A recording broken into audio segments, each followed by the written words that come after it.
in the world, and you offered it to me for $25. I wouldn't take it. In my life, I try and avoid things that are stupid and evil and make me look bad in comparison with somebody else. And Bitcoin does all three. It's stupid because it's very likely to go to zero. The same way it's evil because it undermines the Federal Reserve System and the national currency system, which we desperately need to maintain its integrity. He'll be on in just a second. Government control and so on. And third, it makes us look foolish compared to the communist leader in China. He'll be on in just a second. He was smart enough to ban Bitcoin in China. Oof. That's some acid being thrown at cryptocurrency here. Berkshire Hathaway's Warren Buffett and Charlie Munger tripling down on their disdain for Bitcoin. Charlie Gasparino is live at the Milken conference with one of the biggest players in crypto. Can't wait to hear what he thinks, Charlie. Brad Garlinghouse, you heard it. The Oracle doesn't like you guys. The Oracle of Omaha has spoken. You know, look, I think, I remember when I first heard about TikTok, and I just didn't get it. And I do think there are some things about technology shifts and generational shifts that are, you know, it is hard to track sometimes. You and I both, I'm sure, remember Jamie Dimon just a few years ago talked about how Bitcoin's a fraud. You know, might have, you know, his opinion changed in a way that understanding that whether it's Bitcoin or these other technologies, there's a lot of good to be done in the world. It's not evil. It's certainly not evil, and there's a lot of examples where you can use these technologies to make systems that we all depend upon more open, more efficient, and you know, look, I think bettering society. So, you know, I'm not going to take the time to try to convince Charlie Munger or Warren Buffett that they're wrong. How old are they? I'm not 100% sure, but I've been told they're 91 and 98. Okay, so you know, we're not going to go there, all right?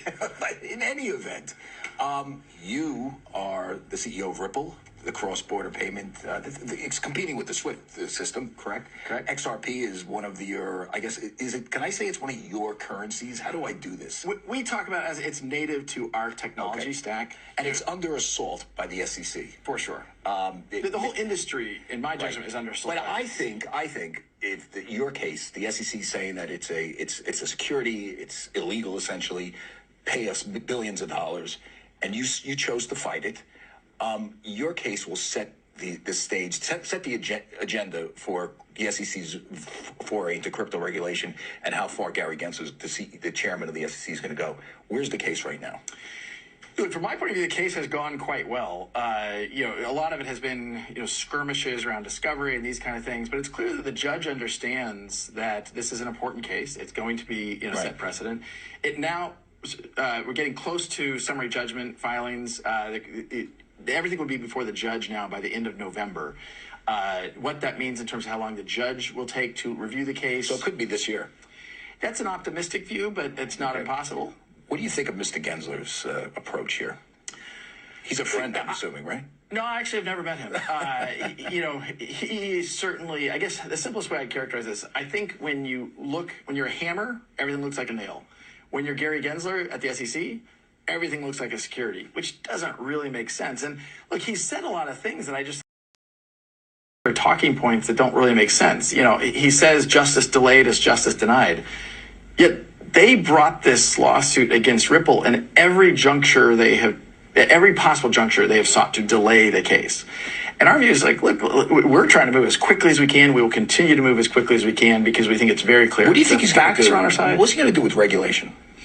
Well, I think he clearly wants, in the context that there is uncertainty in the United States federal government about who regulates crypto. He wants it. He wants it. He wants it. And I think it's empire building. I mean, now, will the Republicans let him take it? I think there's a piece of legislation reintroduced just last Thursday, bipartisan support, called the Digital Commodity Exchange Act, and it has broad support. I was on Capitol Hill 2 or 3 weeks ago, spoke with a bunch of elected representatives on both sides of the aisle. There's broad support that the CFTC needs to have a stronger voice here, and even the executive order that you and I have talked about before that Biden put out, it really calls for the SEC to work with the CFTC and other agencies. One more question before we let you go. I know you're a busy guy. Will there be a shakeout in crypto? Like, it doesn't really affect you guys because, you know, if you know something about XRP, Ripple, two different entities, but plus XRP is trading at whatever it is based on the SEC action. You can get a bump up if you win. You're kind of, I guess, you're not going to be affected by the shakeout if there is one. Do you think there will be one? Well, look, the overall market today that, Munger and Buffett think isn't worth anything is worth $2 trillion. Yeah. And I think the likelihood that 5-10 years from now it's worth a lot more than that is extremely high. But I think that the whole industry will have some that fail because some of them I can't figure out what the utility is. What's the use case? Dogcoin. Doggy coin, Liz. I'm going to toss to you on doggy coin. Okay, doggy coin. That's Dogecoin, dum-dum. Yeah, you're getting like right up there with Buffett and Munger too, Charlie. All right, thank you, and good to see you, Brad Garlinghouse. By the way, what was going on with Buffett and Munger? Why do they hate crypto so much? They just feel that it doesn't have any value, that it's just simply software, and who knows? They called it magic.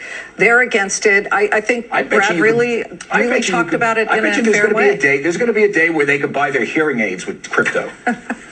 You know that, Liz? You're disrespectful, Charlie. Thank you both very much. All right. By the way, we're not done at Milken. The Qualcomm CEO just got off the stage in Los Angeles. He is heading